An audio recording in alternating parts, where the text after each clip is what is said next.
Fala pessoal, eu sou o Tony Rocha, corretor de imóveis há 10 anos e hoje eu vim aqui para a gente falar um pouquinho mais sobre os termos mais comuns no salão de vendas do mercado imobiliário. Aquele termo que algum corretor falou e você ficou sem entender, chegou no salão há pouco tempo, começou na profissão de corretor de imóveis e não entendeu alguma coisa que alguém falou no mercado, a gente vai falar hoje aqui sobre todos esses termos. E se você quer saber um pouquinho mais sobre esse universo do mercado imobiliário, vem com a gente, se inscreve no nosso canal, deixa o seu like aqui no vídeo, ativa as notificações para ficar por dentro de tudo que a gente posta aqui no canal, beleza?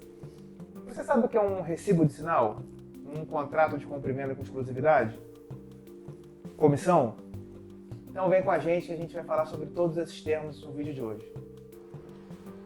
Captação de imóveis. Você já deve ter escutado de algum colega, um corretor mais experiente, ou até um corretor que você encontrou na rua e começou a bater um papo, que a venda começa na captação. E é verdade. Uma captação de qualidade, com fotos adequadas, informações necessárias e verídicas, elas propiciam um fechamento de venda mais rápido e mais eficaz ao imóvel numa possível negociação, certo? Então vamos lá. Captação é o processo de angariar imóveis com o intuito de comercializá-los, seja para venda ou locação. Em regra, é o primeiro contato que você vai fazer com o seu cliente proprietário, que futuramente pode se tornar até um cliente vendedor. Então é muito importante você passar para ele um panorama do mercado para não criar uma expectativa longe da realidade que a gente vive naquele momento. Ou seja, você vai captar um imóvel, o seu cliente tem uma expectativa de valor e você precisa passar para ele a real possibilidade de comercializá-lo no tempo hábil que você precisar para comercializar esse imóvel e quanto de fato ele vale, qual o valor de mercado dele. Por mais que ele queira comercializar esse imóvel acima desse valor ou abaixo, você vai deixar ele ciente de quanto vale o seu patrimônio, certo? Existem duas formas de captação, sendo elas ativa e receptiva. A captação ativa é quando o corretor, através de uma busca pelo bairro, conversando com porteiros, consegue o contato daquele proprietário e procura alguém que tenha um imóvel para vender. Essa é uma captação ativa. A receptiva é quando o proprietário espontaneamente ou através de alguma indicação procura aquele corretor ou imobiliária para colocar o imóvel para vender ou para alugar com eles. Captador de imóveis. Captador de imóveis é o termo dado ao corretor responsável por angariar todos esses imóveis, também conhecido como opcionista, e mais para frente você vai entender o porquê desse termo opcionista. E quais são os imóveis que podem ser captados? Casas, apartamentos, chácaras, fazendas, salas, lojas comerciais, prédios, lotes, todos esses imóveis urbanos, rurais, residenciais e comerciais são passíveis de captação e podem compor o portfólio da sua empresa ou da sua imobiliária. Opção de venda. A Lei 6.530 regulamenta a profissão de corretor de imóveis e prevê que para a captação de um imóvel, o corretor precisa solicitar ao cliente proprietário que forneça uma autorização de opção de venda do imóvel por escrito. Essa autorização pode ser assinada pelo proprietário ou por seu representante legal, no caso de um procurador. É importante salientar que todas as captações informais não trazem a segurança necessária para o negócio e nem para o corretor e nem para o proprietário vendedor. Elas não garantem a comissão porque elas não são documentadas. Então é muito importante que você sempre pegue essa autorização de venda, que pode ser com exclusividade ou sem exclusividade, com o seu cliente proprietário na hora da captação. Contrato de corretagem com e sem exclusividade, também conhecido como contrato de opção de venda. No contrato sem exclusividade, o proprietário pode contratar diversos intermediários para comercializar o seu imóvel, seja para venda ou para locação. Já no contrato com exclusividade, ele contrata apenas uma empresa e garante àquela empresa, ao final da vigência do contrato, caso ela consiga comercializar aquele imóvel, o recebimento da comissão. A exclusividade, ela proporciona à empresa ou ao corretor de imóveis a possibilidade de atribuir maiores investimentos e uma maior qualidade no anúncio daquele imóvel, uma vez que ela foi contratada. Ela pode fazer um investimento maior em portais, em mídias diversas, busdoor, placas, faixas, jornais ou até flyers e fazer uma ação de marketing voltada para aquele imóvel a fim de comercializar ele o mais rápido possível. Avaliação imobiliária. A avaliação imobiliária é de suma importância no mercado de imóveis, pois ela visa informar o cliente proprietário qual é o real valor do seu imóvel. Ela deve ser feita através de um corretor de imóveis devidamente credenciado no Conselho Regional de Corretores de Imóveis. E esse corretor pode utilizar alguns métodos, dentre eles eu destaco o involutivo e o método comparativo de imóveis. Todavia, se você precisa de uma avaliação para uma demanda judicial, somente um corretor devidamente cadastrado e capacitado pelo CNAI, que é o Conselho Nacional de Avaliadores Imobiliários, pode emitir essa avaliação, que no caso se chama PITAM, que é Parecer Técnico de Avaliação Mercadológica. Comissão.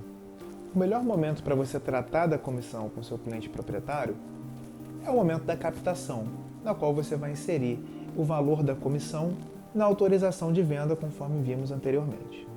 A comissão varia de estado para estado e cada conselho regional tem um valor de comissão. Por exemplo, aqui no Rio de Janeiro, para imóveis residenciais urbanos, o valor da comissão de venda é de 6%. Todo Cresce tem a sua tabela de honorários, então consulte a tabela de honorários do seu estado e fique sabendo qual é o valor da comissão onde você trabalha. Divulgação dos imóveis. Agora que a gente já falou de opção, captação, comissão, autorização de venda, a gente precisa divulgar esse imóvel. E nada melhor do que a gente trabalhar com os 3 princípios básicos da divulgação de um anúncio. Eles são fotos, texto e atualização da oferta. Vamos lá.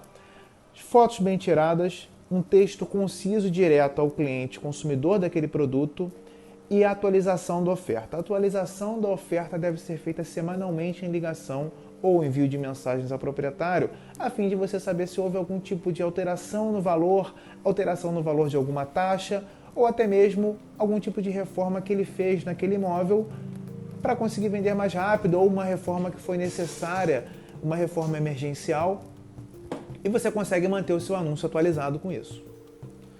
E quais são os meios de divulgação mais efetivos? Bem, isso varia de corretor para corretor, cada um tem a sua experiência. Eu vou falar um pouquinho sobre os que dão mais certo comigo. Eles são Instagram ADS, Google ADS, Facebook ADS, portais imobiliários, dentre eles eu destaco o portal imobiliário Viva Real, portal imobiliário Zap, OLX e o portal imobiliário Nessa Rua.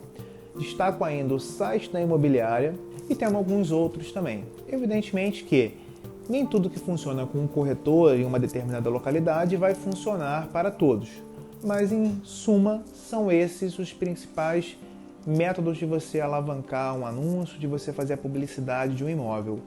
Também existem outros métodos um pouco mais obsoletos, como jornal, como placa. Sim, a placa ainda vende, o jornal ainda vende, mas depende muito da sua área, da sua região.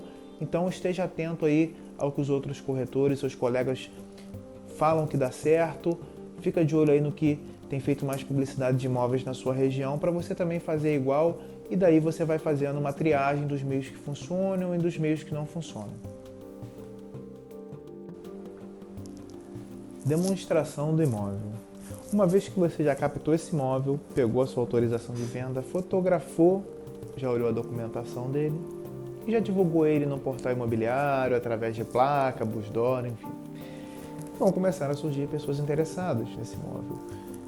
E você vai, no primeiro contato, além de informar sobre todas as características desse imóvel do anúncio, você vai também fornecer ao seu cliente outras opções de imóveis à venda ou para locação naquele perfil, a fim de que ele faça uma triagem para que você agende as visitas nos imóveis que lhe interessar. No que tange à visita no imóvel. Caso o imóvel esteja vazio, é um pouco mais fácil. Você chega um pouquinho antes no imóvel, abre as janelas, torneiras, dá uma olhadinha e vê se está tudo em ordem, porque a apresentação é de suma importância para aquele cliente gostar ou não, mas tirar as conclusões se atende à necessidade dele naquele caso. Os imóveis que estão ocupados, vão você orientar o cliente proprietário ou o inquilino ou ocupante com alguma antecedência da visita, a fim de que ele se prepare e prepare o imóvel também para receber um proponente comprador ou um proponente locatário. Certo? Uma dica muito importante e imprescindível é a utilização da ficha ou do comprovante de visita no momento em que você for demonstrar um imóvel para algum cliente. Somente essa ficha ou comprovante de visita te proporciona a segurança de que esse cliente não vai comprar esse imóvel com outro corretor ou com outro imobiliário ou até mesmo diretamente com o proprietário. Então é muito importante você estar municiado com ficha de visita, inclusive quando não estiver trabalhando, quando você estiver de folga, porque numa emergência um cliente pode te ligar, pode querer visitar um imóvel e você vai mostrar esse apartamento ou essa casa para esse cliente desmuniciado da ficha de visita, que é de suma importância. Então, ande com a ficha de visita 24 horas, ela é muito importante para garantir a sua comissão no caso de uma concretização dessa negociação. Bem, o cliente visitou o imóvel, gostou, vai fazer uma proposta. Então, a proposta normalmente é uma tentativa de acordo de valor entre cliente vendedor e o cliente proprietário, na qual você, corretor ou o seu gerente da imobiliária, vai intermediar. É sempre importante você andar também municiado de uma folha de proposta. Esse documento é importante conter data, valor da proposta, condições da proposta, prazo e outras informações para que seja muito bem explicado e transmitido ao proprietário vendedor, a fim de que se chegue a um consenso e feche a negociação. Bem, agora que o seu proprietário vendedor aceitou a sua proposta, vocês conseguiram negociar e chegar num denominador comum no que diz respeito a valores, prazos e condições do negócio, a gente precisa colocar isso no papel e começar o processo de fechamento da venda, que é o que vai acontecer neste momento. Esse fechamento da venda, ele ocorre através de um documento chamado Recibo de Sinal e Princípio de Pagamento, na qual vocês vão ajustar tudo aquilo que foi negociado na proposta e na qual serão apresentadas algumas certidões que são emitidas na hora da escritura. Então vamos lá, só para recordar vocês, a gente começou com a captação do imóvel, pegou a autorização de venda, fez a divulgação desse imóvel, atraiu um cliente comprador, procedeu com a visita, assinamos a ficha de visita, após a ficha de visita proposta, fechamento da venda através do recibo de sinal. Depois disso a gente vai para a escritura, e aí isso aí é assunto para um próximo vídeo, que eu vou falar para vocês sobre escritura, sobre certidões de porte obrigatório para escritura e muitos outros termos que a gente vai falar um pouquinho mais à frente, tá bom? Bem, se você gostou do nosso vídeo de hoje, se inscreve no nosso canal, dá o seu like aqui no vídeo de hoje, não se esquece de ativar as notificações e de comentar também o nosso vídeo, que a gente vai falar bastante coisa legal aqui no nosso canal, tá bom? Um abraço, bons negócios!